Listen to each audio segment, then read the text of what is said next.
Redditors assemble. r/AskReddit. What's a really awkward situation that everyone can relate with? Saying hello or how are you to somebody and getting 100% ignored. Worse when someone else you know is there too and notices you getting ignored. That's when I just say good talk. Helps me feel like I save face just a bit. When you've had multiple interactions with someone, but you can't remember their name, but it's gone too far to admit you've forgotten it, so you just have to call them love or mate forever. I met this guy in my math class at the beginning of the semester and I never caught his name. We became friends and now it's the end of the semester and I still don't know his name. Not sure how to ask. I once got set up on a blind date by a friend. The guy was her brother. I unfortunately didn't catch his name, though, so when he shows up to pick me up, I'm like, you must be Elaine's brother.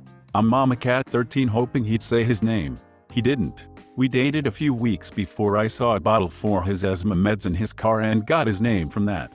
That was basically every single class in university. Day 1, sit near guy.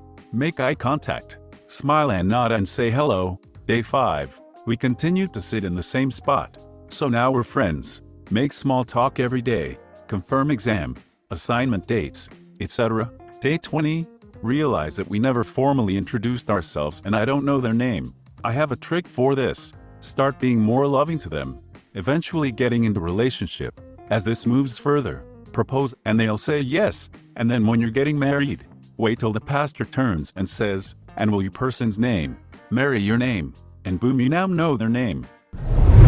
Being at a friend's house as a kid and the friend's mother starts yelling at your friend. Being at a friend's house as a kid and the friend's father walks in only wearing underwear. The opposite as well. Having a friend over and your parents do this. Or worse, your parents try involve your friend in the argument asking them if they would do that. Would their parents put up with it?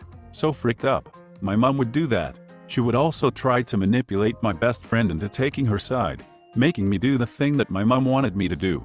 To this day my best friend will still tell people that my mom is crazy. Being at a friend's house as an adult and they and their partner have an argument. When you think someone waves at you so you wave back, but they were waving at someone behind you, just pretend you wave at someone behind them. Then the person behind them would wave back at you, but you should pretend to wave at the person behind them, and so on and so forth, until everyone is uncomfortable and just go home. Not long ago at church we were asked to turn and greet people. I turned around and the guy said hi to me and stuck his hand out to shake. I went for it and realized he was talking to the woman beside me. She and I both ended up with a hand in his hand at the same time trying to shake it. They both looked at me and I quickly turned around and pretended it didn't happen, which made it more awkward. And then rest of the service I couldn't stop laughing about it. This is standard for me. Awkward church laughter is the worst, especially if you're trapped between people and can't excuse yourself to leave and get a handle on it privately. Also particularly bad if it happens during a funeral.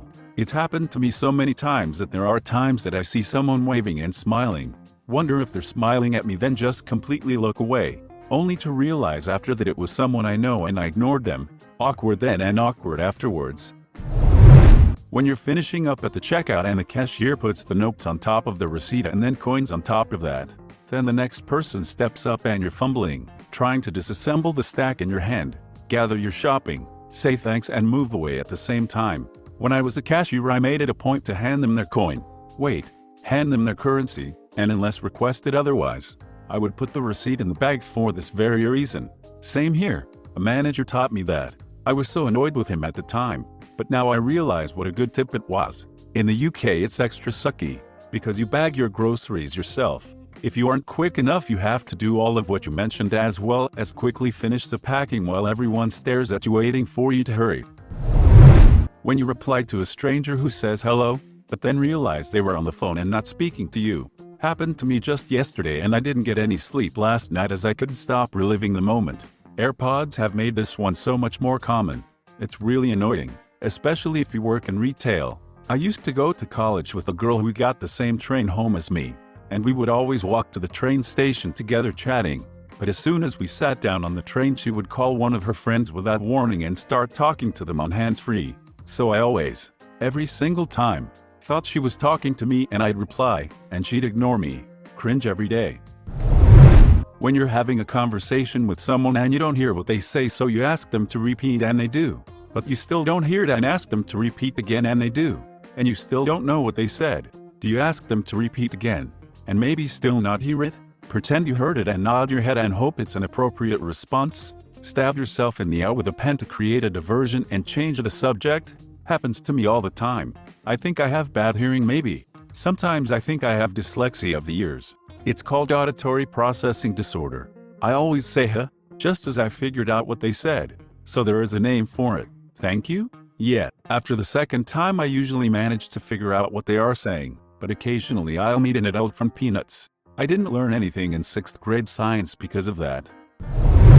When you're walking past coworker and you've already said hello earlier, everyone's making that weird flat smile. That walk down a long hallway toward each other where you've clearly seen the other person, but they're too far away to say something. So you do the awkward look around until you get close enough to say hey and keep walking. I work in an office above a warehouse and the hallway goes the length of the entire warehouse. It's like that never-ending hotel hallway in The Shining. There are departments all along the hallway so people come out of doors from each end.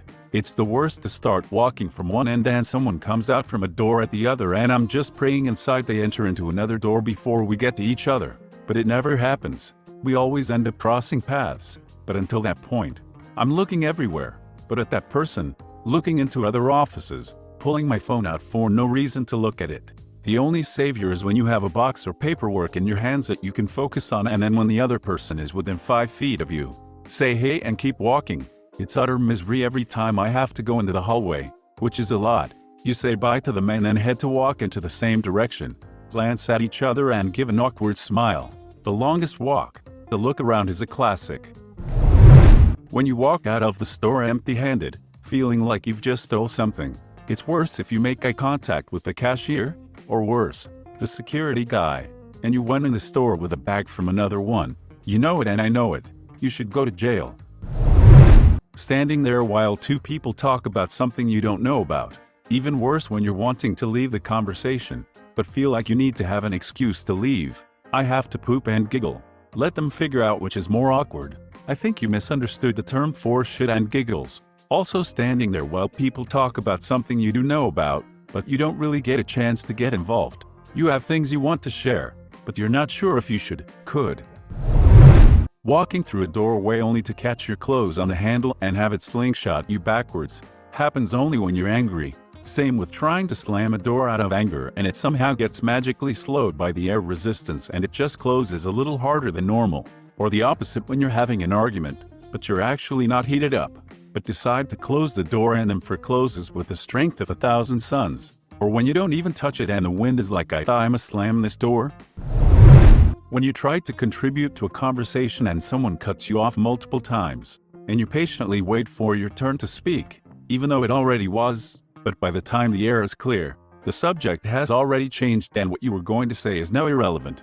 I used to be a habitual cutter-offer when I was younger. I wasn't trying to be rude. I was just excited for what I had to say. I've reformed that behavior now, but if I notice this happening to someone else, I'll make sure to call attention to the person trying to talk. What was that, John? Or something along those lines to make sure everyone is heard. Yes, or repeat something, like a joke you said, which nobody heard, and everyone chimes in with laughter or agreement. I feel bad when I see that happening to someone, so when I have a chance I'll say, so what were you saying about? Or something like that. That awkward moment where you and somebody else try to let each other speak, but you both try speak at the same time and just keep failing. That would be a Skype, Teams moment. It's happened to us countless times, especially since we're all now working from home. Sorry, go ahead. Silence. When you start to tell a story in a group, but in middle of sentence realize that no one is actually listening and ever so slowly you get quiet and hope no one took notice. When they don't realize that you were getting quiet, at first you think good, nobody noticed, but seconds later you start to feel bad that nobody was really paying attention to you, not even hearing that you were making noises, and that feels awful. And then someone says I'm listening, go on and you want to hug them. A coworker does this and everyone loves him. I love him. He's awesome.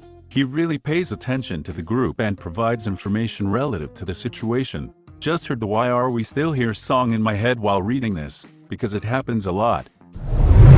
You ever clogged the toilet in somewhere that wasn't your house? Thank guys, my inbox is now clogged with all of your oversized shit stories. Can't wait to binge read all of it. Oh man, I show up to pick her up for our first date. I asked if I could use her toilet before we left. and only had to pee. Speaking of, why the hell doesn't everyone have a plunger? It's a common item, and there really isn't a reason not to have one. Most people I know have the logic that, because clogs rarely happen, they don't bother buying a plunger. That's like not putting an alarm in a bank, because people barely break into banks nowadays. Thanks for watching. If you enjoyed the video, please smash the like button and leave a comment which story you liked the most. Subscribe and hit the bell notification for updates on our latest videos. And don't forget to check the links in the description box for more awesome content.